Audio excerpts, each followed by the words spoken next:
В эфире новости расскажем о главных событиях к этому часу. В студии Василий Радченко, здравствуйте. Одним из контактов больной коронавирусом в Мархе оказалась сотрудник перинатального центра.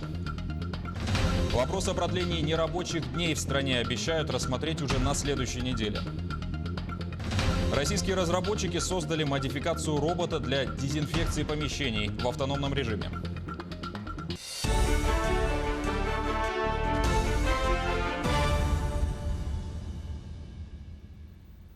Ситуация с COVID-19 в Якутии остается напряженной. Всего на сегодня зарегистрировано 111 случаев, 16 выздоровевших. 23 случая подтвердили на Чаиндинском газоконденсатном месторождении. Об этом в ходе ежедневного брифинга об эпид-обстановке в регионе рассказал глава Якутии Айсан Николаев. В больницах республики 72 человека. Самое большое количество в городах Алдан и Якутск.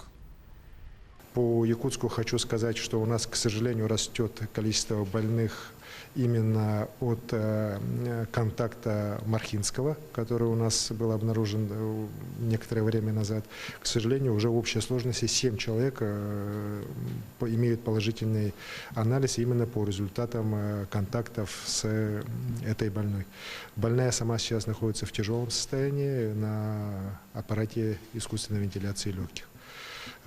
Здесь еще раз хочу сказать, что соблюдение режима самоизоляции, особенности для пожилых лиц, так, этому больному у нас как раз 65 лет, было абсолютно необходимым, но, к сожалению, вот именно это игнорирование режима самоизоляции привело к очень плохим сегодня результатам и для непосредственно самой больной, ну и для тех людей, которые ее многие навещали как раз уже после вступления в силу режима полной самоизоляции по городу Якутску.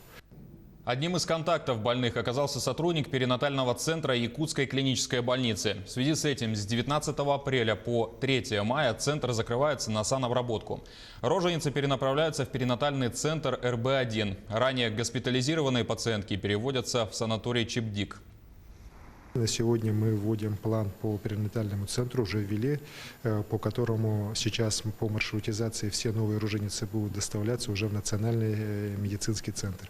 Ну а по мере выписывания уже тех рожениц, которые сегодня находятся в перинатальном центре, часть, кстати, переводится также и в Чебдик, будут проведены мероприятия по дезинфекции всего перинатального центра. И после этого, начиная где-то с 3 мая, перинатальный центр вновь должен заработать.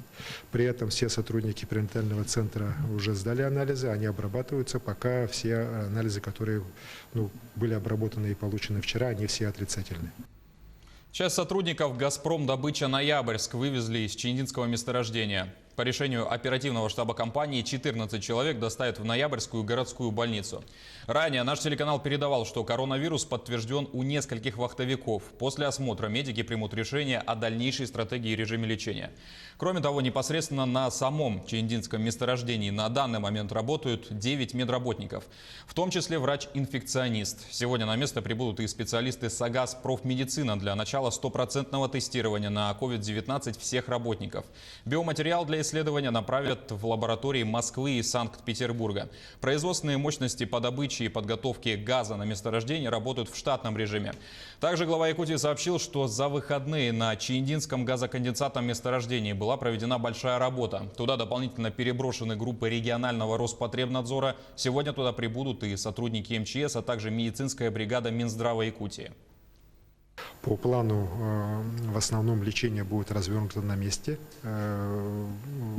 уже на самом месторождении, где будут подготовлены помещения для прохождения лечения больных. Но в случае тяжелых больных, по согласованию с руководством Ямало-Ненецкого автономного округа, в основном часть будет вывозиться туда. Договоренности у нас и с руководством «Газпрома», и с руководством округа имеются. Такая работа проводится у нас практически в ежедневном, таком ежечасном уже практически режиме. Поэтому ситуация по Чаинде нами тоже сегодня контролируется, карантин там строго соблюдается, все поселки изолированы.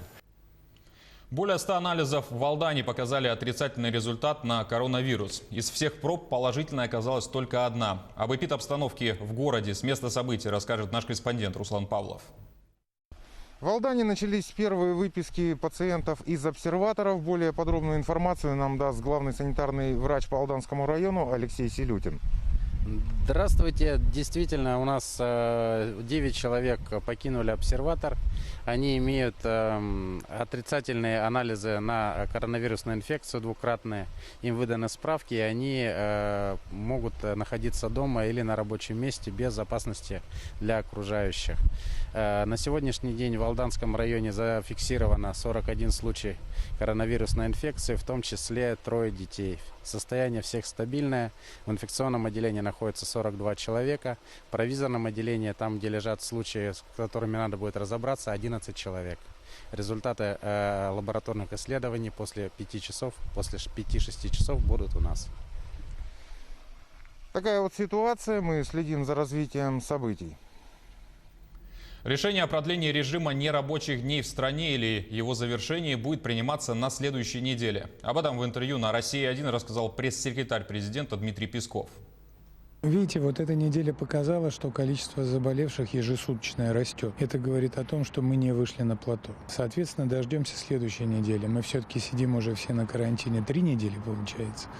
И вот эти 3 недели, соответственно, на следующей неделе тоже есть надежда, что мы какие-то первые признаки выхода на плато увидим. Ну, где-то, наверное, в течение недели какие-то надо будет принимать решения о дальнейшем решении. Кроме того, пресс-секретарь назвал сложившуюся из-за распространения коронавируса ситуацию авральным временем, требующим ручного управления и ежедневной напряженной работы президента. В интервью Песков также отметил, что Путину было непросто принимать решение о переносе Парада Победы. Ранее в четверг президент поручил главам ведомств отложить все массовые публичные мероприятия, которые были запланированы к 75-й годовщине. По последним данным, в России было зарегистрировано почти 43 тысячи случаев заражения COVID-19. Из них чуть более 6 тысяч за последние сутки. Святой для всех нас, святой для президента. Конечно, президенту наверняка было непросто принимать такое решение, но он достаточно последователен. Для него, еще раз повторяю, приоритетом является здоровье людей. Но мы все равно все будем отмечать. А как же 9 мая не отметить? Это обязательно. Агентство стратегических инициатив предложило ввести для россиян дополнительные отпуска. В частности, оплачиваемый отпуск по уходу за больным коронавирусом.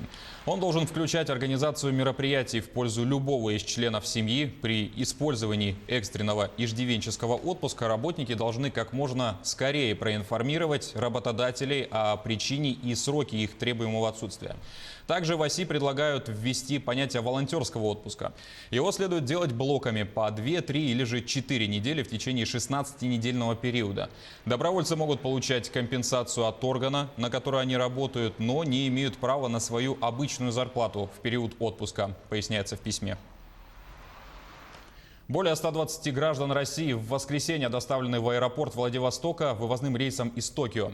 Самолет авиакомпании «Аврора» приземлился в 17:55 по местному времени. Всего 123 гражданина России, большинство из них жители Приморского края, вылетели на родину из Японии вывозным рейсом. Как уточнили в авиакомпании, им воспользовались жители вышеупомянутого Приморья, а также Хабаровского края, Магаданской области, Якутии, Амурской области и Забайкалья. Российские разработчики создали модификацию робота для дезинфекции помещений в автономном режиме. Речь идет о модернизации робота семейства Юниор от Aurora Robotics. Машина может использоваться в гусеничном или колесном варианте. Ее грузоподъемность составляет 50 килограммов, что позволяет устанавливать специальный распылитель и резервуары для дезинфекционной жидкости. Ресурс работы Юниора на одном заряде составит около 2 часов. Разработчики инвестировали в проект около 10 миллионов рублей. В ближайшее время Aurora Robotics войдет в консорциум Автодата.рус и будет передавать информацию о перемещении всех своих роботизированных комплексов.